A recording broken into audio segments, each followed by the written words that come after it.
Kamakailan lang, itong si Shai Gilgeous-Alexander ay na-lockdown ng Los Angeles Lakers. Walang fouls mga idol, hindi nakapunta sa free throw line. Kaya ayon naman kay Jalen Williams, itong si Shai daw ay deserve na magkaroon ng maraming foul call.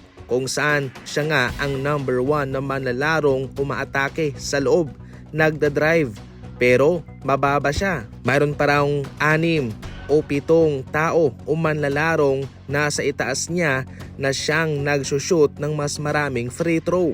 Ang hindi raw pagkakaroon ng maraming foul call ni Shai ay mayroon daw epekto sa media. Kesyo hindi nila nagugustuhan kung paano maglaro itong si Shai Gilgeous-Alexander. Kaya raw hindi ito nabibigyan ng foul call para sa mga referee. So parang ang gustong iparating dito ni Jalen Williams ay hindi raw talaga nagugustuhan ng mga official itong si Shai at kahit na mayroong contact ay hindi nila ito tinatawagan. Naku po, ano ang komento ninyo patungkol dyan? I-comment lang. Heto na yata ang pinakamagandang proposal para kay Kevin Durant. Itong mock trade na ito papuntang Spurs kung saan bilang kapalit ay matatanggap ng Suns sina Devin Vassell, Keldon Johnson, isang 2025 first round pick at 2029 first round pick.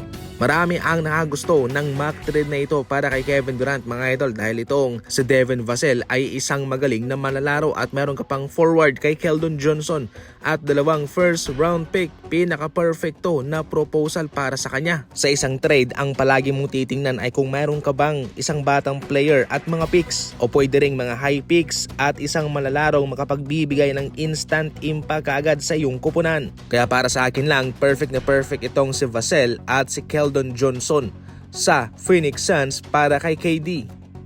Los Angeles Lakers laban sa OKC Thunder. Golden State Warriors laban sa Phoenix Suns, yan po ang ating mga laban. Pipili ka lang dyan. Maliban dyan, marami pang mga laban dito mga idol. Pumili ka lang dyan. Kapag nanalo yung pinili mo, syempre matik panalo ka, jackpot ka. Sa mga gustong tumalpak, ang link ni Fast Break ay nasa comment section. Huwag kalimutan yung promo code at sa mga first timer, malaking bonus ang naghihintay sa inyo. Maraming salamat po. Nang tanungin si Coach Ime Udoka kung sino ang mas magaling na defender kay Thompson at kay Green ng Golden State Warriors, ayon ba mismo kay Coach Ime Udoka, syempre si Amen Thompson nila. Ngunit humirit lamang si Coach Ime Udoka na siya ay nagbibiro lamang at si Green pa rin naman daw ang magaling na defender. Pero ano nga ba talaga itong nagagawa ni Amen Thompson para sa Rockets? Sa ngayon, itong si Amen Thompson ay hindi rin maisasantabi bilang isang magaling na defender sa season na ito. Ayon sa impormasyon, kung si Amen Thompson ang nagbabantay sa mga all-star guard sa season na ito, ito'y kanyang nalilimitahan lamang sa 40% field goal shooting at 25% sa 3-point shooting naman. Patungkol kay Draymond Green, sa ngayon, totoo naman na siya isang magaling na defender. Siya nga sa ngayon ang number 1 o paboritong manalo ng Defensive Player of the Year.